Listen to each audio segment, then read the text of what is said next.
snow. Come in the spring during nice warm rain if you want to see some serious creek water. In fact, the trail to Ape Cave, when I get there I'll point it out, it actually crosses a creek. So if you come back in that kind of weather, you're going to end up having to wade through water. One more reason to go caving in waterproof boots. Notice how this time of year there's a lot of trees partially blocking the road. Even the road to drive up here, there was a tree branch in the way. Had to drive around very carefully so I don't smack my windshield on a tree branch.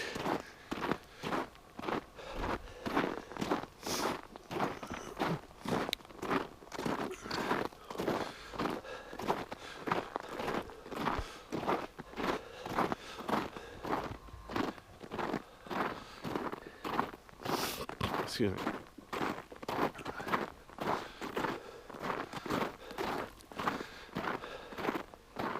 The nearest actual restroom is at the rest area, Cougar, Washington. If you come up here, I highly recommend you stop there and use the restroom. Up here at the parking places, there are outhouses. They do have toilet paper and everything, but yeah, trust me, use the restrooms.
Yeah, it's not so obvious when driving up here in the summer, but when walking, like you saw on the map, we're gaining a couple 100 feet elevation here.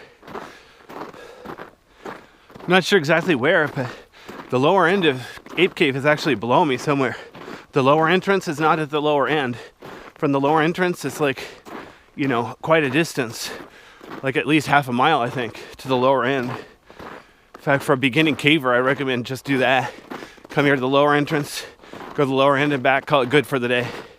Feeling ambitious, come back another time and finish it.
Notice the pedestrian sign here.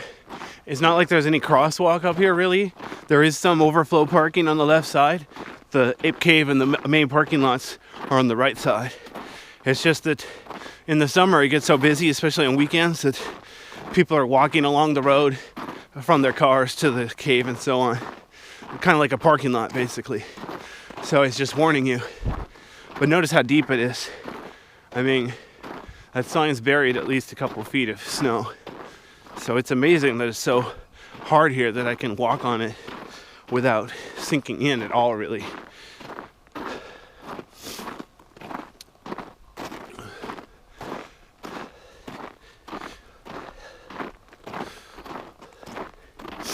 Excuse me.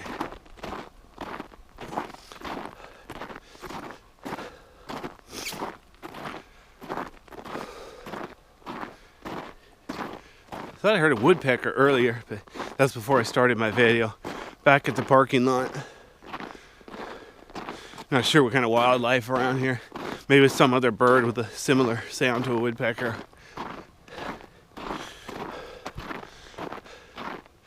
Notice the trail's not particularly straight. It seems to zigzag left, right, left, right. I mean, it doesn't matter. Obviously, there's no cars coming. But I'm definitely going to stay on the trail. Especially this time of year. Looks like there's the path of cross-country skis right there. Or something equivalent.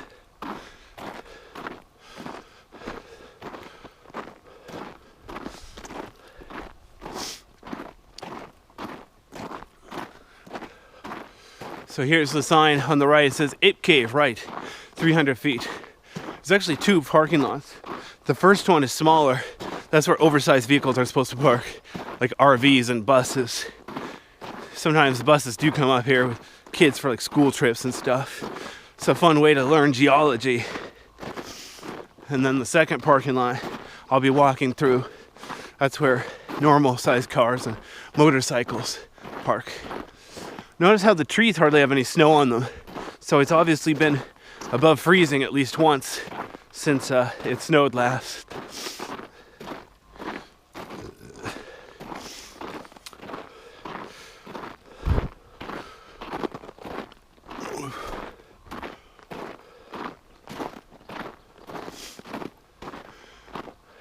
There's all sorts of signs along here. During the summer, normally you have a Northwest Forest Pass to park here.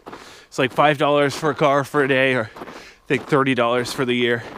That's what I have. But this time of year, it's invalid. This time of year, you have to have a snow park permit. So I'm going to pan down, just so you can see. Look how far somebody sank in with their foot. So that's at least 2 feet. That's what happens when you don't stay on the trail.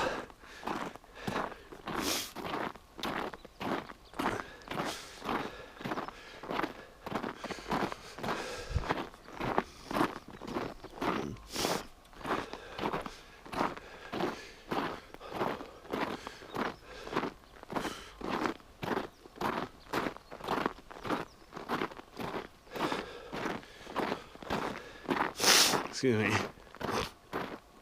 Yeah, see, there's that sign. Trailers, RVs, and buses. Oh, prohibited. I had it backwards. That's where the small cars overflow parking is. Okay, well, that's why we read the signs. So here's actually the turnoff to the Ape Cave.